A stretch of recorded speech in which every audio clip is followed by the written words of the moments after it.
नमस्ते। आपका अरविंद गणेश दामले चैनल में स्वागत है।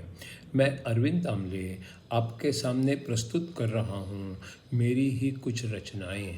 पहली दो हैं मराठी में और बाद में एक है हिंदी में। यह है इन रचनाओं का 825वां भाग। आपको ये रचनाएं पसंद आएँ तो मेरे अरविंद गणेश दामले चैनल को सब्सक्राइब करें, लाइक करें, शेयर करें और बेल आइकॉन दबाना ना भूलें। मेरी पहली मराठी वाली रचना है, तुम्हाला आनंदी राहायचं असेल तर स्वतःच स्वतःचा आनंद बनवणं किंवा शोधणं हे चांगलं. कोणाला वाटू शकेल की माझ्याकडे खूप श्रीमंती आहे, मी कितीही किंमत मोजून आनंद विकत घेऊ शकतो, तर ते अशक्य आहे. दुसरी रचना आहे, जीवनात सगळं ठरलेलं आणि निश्चित असं असेल तर त्यात मजाच येणार नाही. अनिश्चितपणाचं स्वागत करायला हवं, त्यातूनच काहीतरी चांगलं निघतं का ते बघायला हवं. तीसरी जो रचना है वो है हिंदी में, निसर्ग दत्त महाराज का शिष्यों के साथ का संवाद का ये है अगला 206वां सवाल।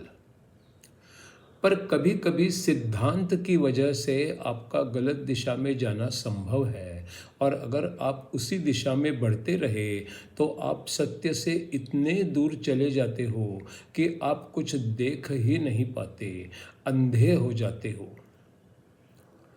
इसका उत्तर है, आप जितना ज़्यादा मन लगाकर और दिल लगाकर प्रयास करोगे उतना आप शरणागति की ओर बढ़ते जाओगे.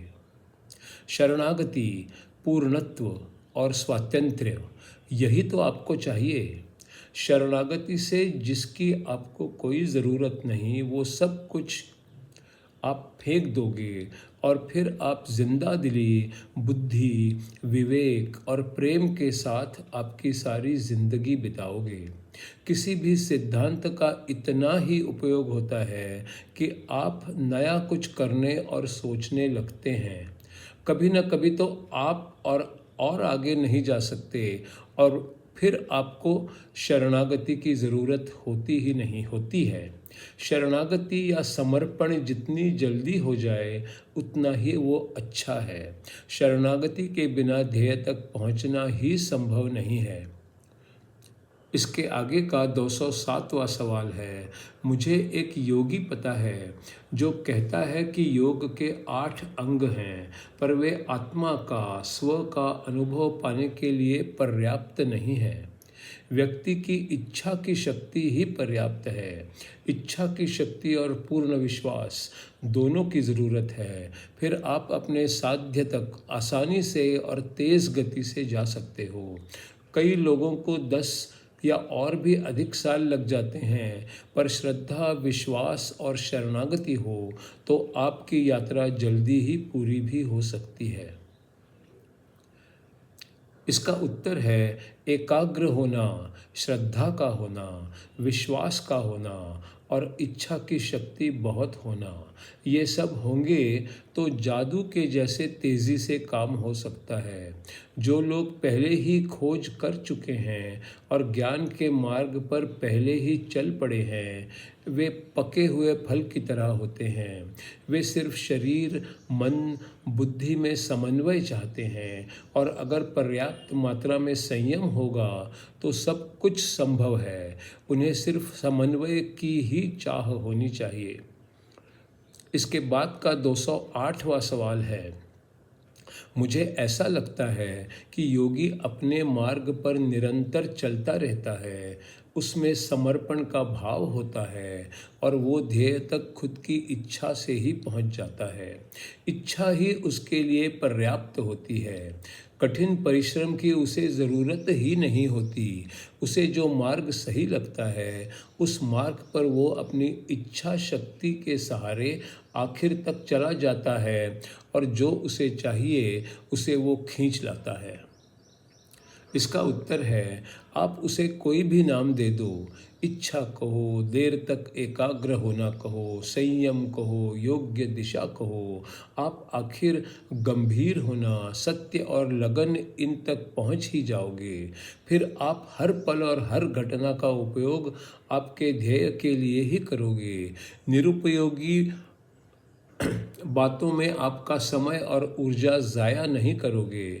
उसके बाद आप जो कहो, इच्छा, प्रेम या गांधीर्य। हमारा शरीर और मन बहुत घोटालों से परिपूर्ण है। शरीर, मन और बुद्धि तीनों बाहर की ओर खींचते हैं। आत्मा और इन तीनों में खींचातानी चलती रहती है।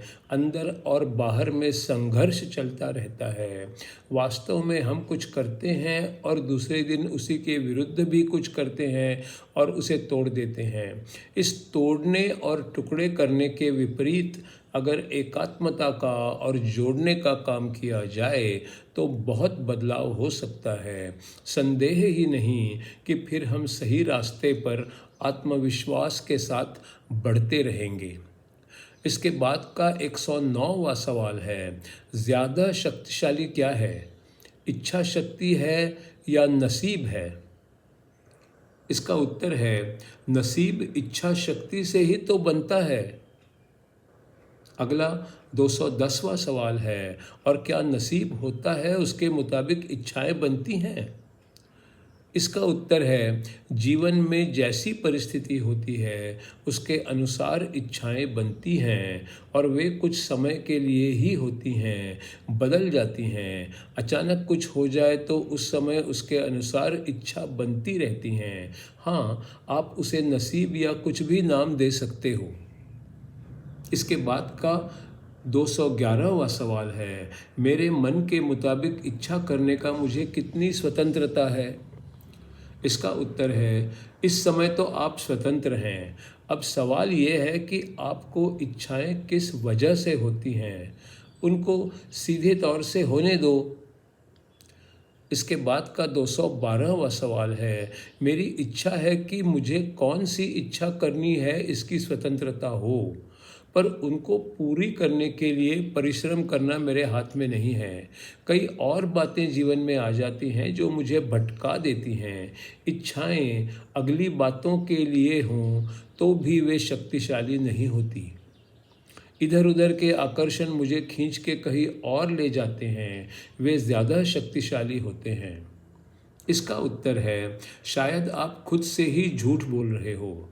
आप शायद कुछ ऐसी इच्छाओं के पीछे पीछे जा रहे हो जिनका स्वीकार करने में आपको कोई आपत्ति नहीं है।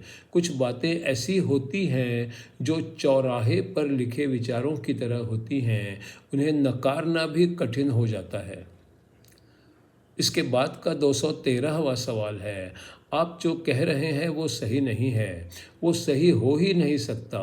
फिर भी वो भी एक काल्पनिक सिद्धांत हो सकता है। सच तो ये है कि कोई इच्छा करने के लिए मैं खुद को स्वतंत्र महसूस ही नहीं करता।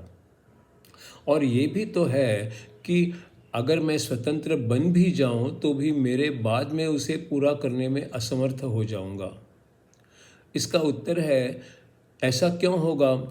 शारीरिक कमजोरी के कारण बुद्धि टुकड़ों टुकड़ों में बट गई है और पूरे का एक साथ विचार ही नहीं कर सकती। इस कारण आप खुद का शरीर, मन और बुद्धि तीनों की क्षमता बढ़ाएं और फिर नतीजा देखें।